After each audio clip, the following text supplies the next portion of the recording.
వేడి వేడి అన్నంలోకి ముద్దపప్పు పక్కన పచ్చి పులుసు, ముద్దపప్పు పక్కన పచ్చి పులుసు కాంబినేషన్ సూపర్గా ఉంటుంది కదా. చాలా చాలా టేస్టీగా ఉంటుంది. ఈరోజు నైట్ అయితే నేను ముద్దపప్పు పచ్చి పులుసు అయితే చేశాను అనమాట. ఈ కాంబినేషన్ అయితే నెక్స్ట్ లెవెల్ కదా. మా తెలంగాణ సైడ్ అయితే పచ్చి పులుసు ఎలా చేస్తారో చూసేయండి. మీరు ఎలా చేస్తారు? నాకైతే చాలా చాలా ఇష్టం అనమాట. పప్పు వన్ టైమే తింటాను, కానీ దాని పక్కన పచ్చి పులుసు ఉంటేనే ఆ ముద్దపప్పుకు కొంచెం టేస్ట్ అనేది ఎక్కువ యాడ్ అవుతుంది కదా. ఇంకా పచ్చి పులుసు నేను ఎలా ప్రిపేర్ చేస్తానో చూడండి. ముందుగా కొంచెం చింతపండు నానబెట్టుకొని ఇలా గుజ్జు తీసుకోవాలి.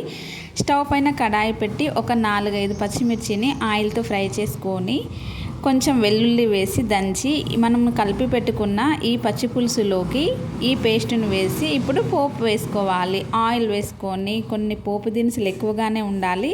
కరివేపాకు, ఎండుమిర్చి, పసుపు, కొత్తిమీర, ఫైనల్గా ఉల్లిపాయ ముక్కలు తింటుంటే అవి తగులుతుంటే దాని టేస్ట్ అయితే చాలా బాగుంటుంది కదా. మీరు ఎలా చేస్తారు? వీడియో నచ్చితే లైక్ చేయండి. ఓకేనా, మరి బాయ్.